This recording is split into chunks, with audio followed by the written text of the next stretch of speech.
the things I want to talk about is my journey with SMT and Persona. Recently, I finished Persona 3 as of about half a week ago, and that was the final modern Persona game that I had left.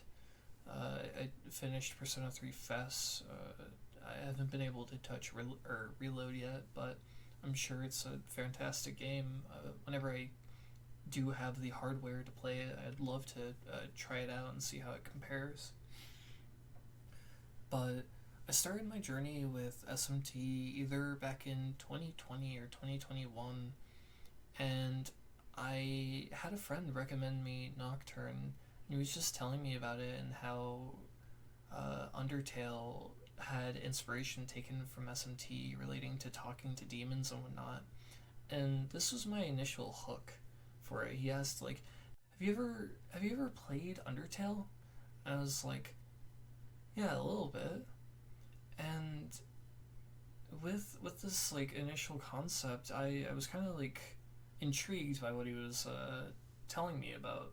So he starts telling me more about Nocturne and just recruiting demons and fighting just a bunch of other demons and angels and a lot of I really don't know exactly how to put it, but his pitch to me about SMT and I guess just Nocturne was really thrilling to me. So one day I just decided to sit down and emulate it, and I got into, I guess, SMT just through that. I've been, I guess, just hooked ever since.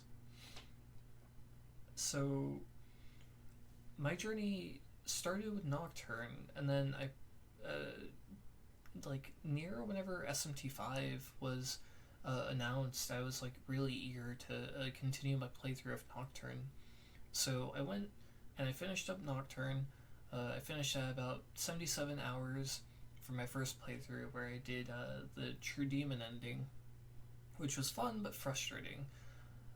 However, I still enjoyed my time with SMT, otherwise, I wouldn't be here talking to you about SMT right now, but hopefully Persona, and spoilers soon enough, depending on how long I take to get to that point. But for Nocturne, it was fun, but these leading months going into just SMT5 info, I was eating everything up. I was like, oh my god, there's another mainline game right as I'm getting into Shin Megami Tensei. This is so exciting. I can't wait to play this. And I gotta tell you, that time period during like 2021 was so exciting.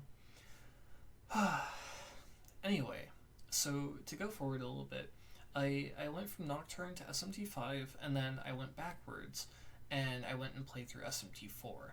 I haven't played through Apocalypse yet. I'm still, just finished Persona 3, so I'm gonna take some time, maybe not get burnt out immediately, but really love SMT4. And mainline is just like mwah, chef's kiss, right? And throughout that entire time, even through where I was taking like little hiatus or breaks, just trying to avoid burnout and whatnot, just really taking my time and enjoying it. I never got spoiled for any of the beats for the game and whatnot. And granted, Persona and SMT kind of handle their stories a little bit differently. I guess if you've played one SMT game, then you kind of have the general idea of how it might end. A little bit different depending on the game, but you generally have like an idea of what's going to happen near the end.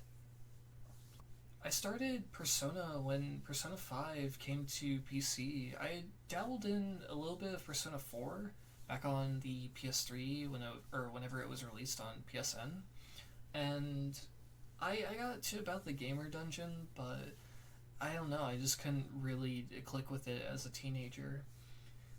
But going through Persona 5, I ended up finishing the game around 110 hours, I think was my final time on it.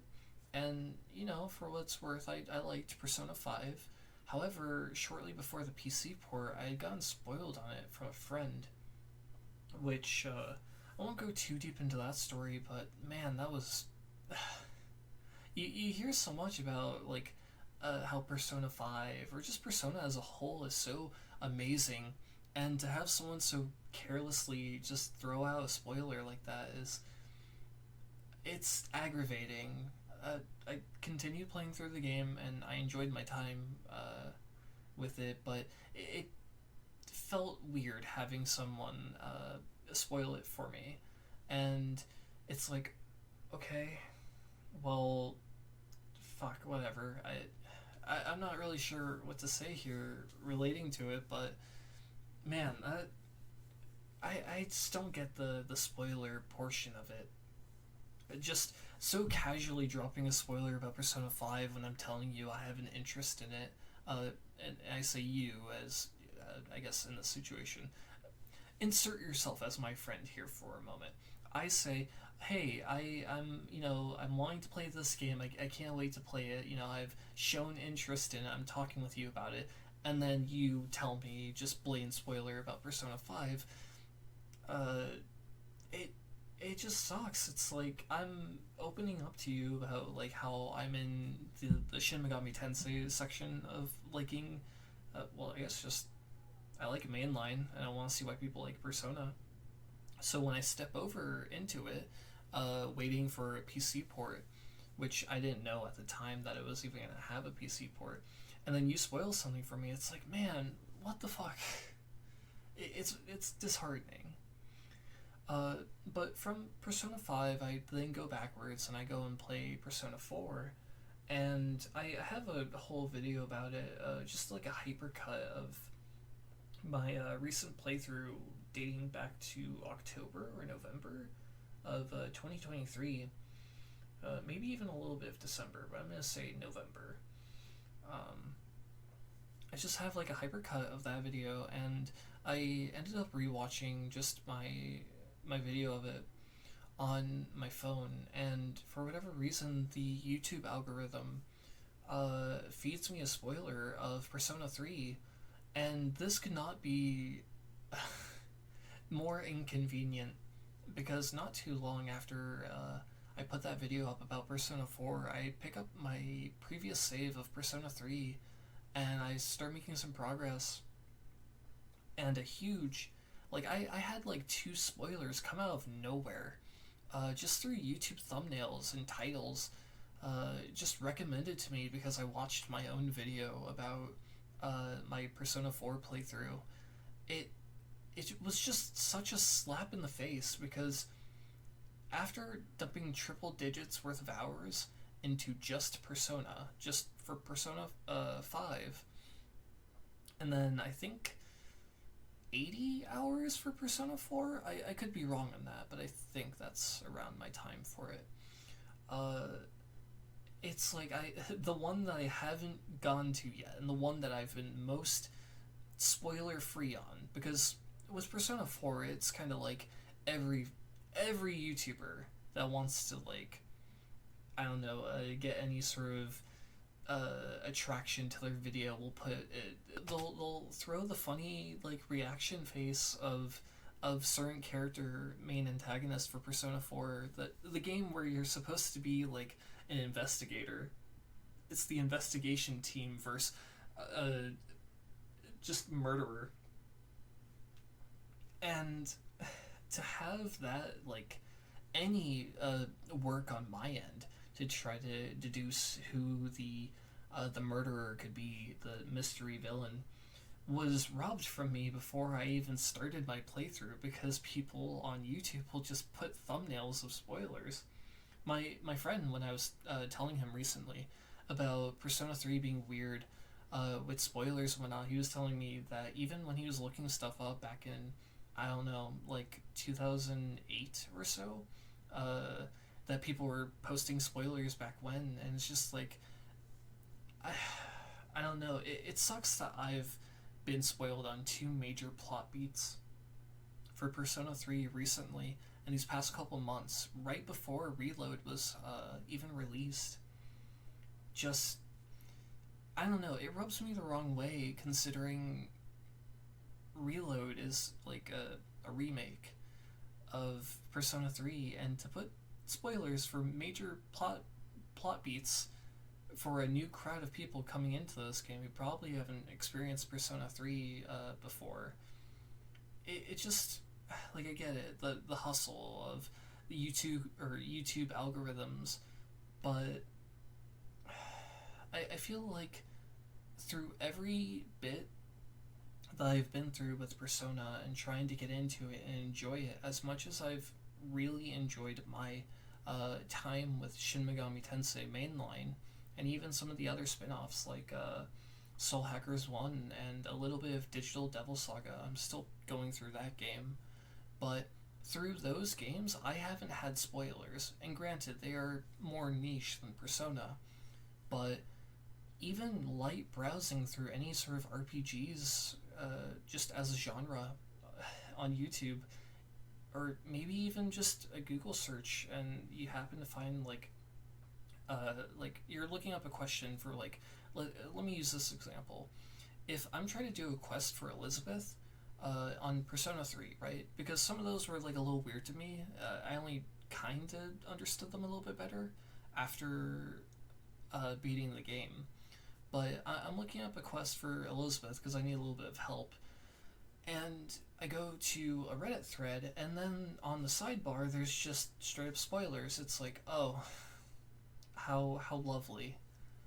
I even doing light browsing of it, I find that Persona is just littered with spoilers from fans just everywhere. Even if I try to be as safe as possible, like to dump triple digits worth of hours into these games and to not be able to get any sort of satisfaction of like me being the one who uncovers the mystery villain of Persona 4 or what a character's true identity is in Persona 5. Hopefully that's not a spoiler thing. I'm just kind of saying fluff right now. Or like I don't even know. Persona 3 is like a little bit weird with it, but I won't get into what I've been spoiled on with it. Even though I've beat the game now, it feels like it's lessened an impact of like how some people could have enjoyed these games to a full extent, but then they'll post memes or just videos of their playthrough, and you know, for the people who haven't been spoiled, I'm happy that they've had this fun time enjoying something very special. I'm glad that Persona is just. I'm glad that people like Persona, but when I, a mainline fan, want to get into Persona to see why so many people love it, and for this, I guess, just crowd of, I don't know, I'm not sure exactly how to call them, but this crowd of people who will just post spoilers so effortlessly and easily, it's just like, man, where was my ability to be able to enjoy the game through my own means and whatnot without someone taking away the impact of certain plot points? It really sucks because I want to like Persona. I'm glad that I've spent my time with it, but I feel bittersweet about it. I really wish that spoilers weren't so, I guess, prevalent in the community. And I'm sorry if anyone else is in a situation that I happen to find myself in, but I guess that's just how it is. Any sort of light browsing could lead to, I don't know, just spoilers, and it sucks. It really takes away a lot from these games for people to be shit posting about it, and I don't know, if you find yourself in a situation similar to mine, I'm sorry if you've been robbed of any sort of plot beats of Persona. I'm not saying that, you know, if you are spoiled on them that they can't still hit hard. I'm sure that they do, but I guess the main one that I want to talk about is for Persona 4. And I'm not going to spoil it by saying what it is, but if you were an investigator and you're trying to figure out who a killer is, but some outside influence basically robs you of even attempting to be able to guess it on your own, wouldn't that suck? Like, you can't, like, what, you're gonna choose the wrong option now purposefully to be like, oh, I'm gonna choose every option but the one that's been spoiled for me just to see. Like, no, it's. And granted, the game could still tell you and whatnot, but the fact that you're expecting it, or I don't know, it doesn't feel like I was able to get or be given a chance to use my brain to see if I could have been right on it. I'm just I'm not sure. I don't really have much more to say. It's just unfortunate how things have unfolded for me relating to Persona. I cherished my time with it. I enjoyed what I could out of it, but I guess I'm just disappointed.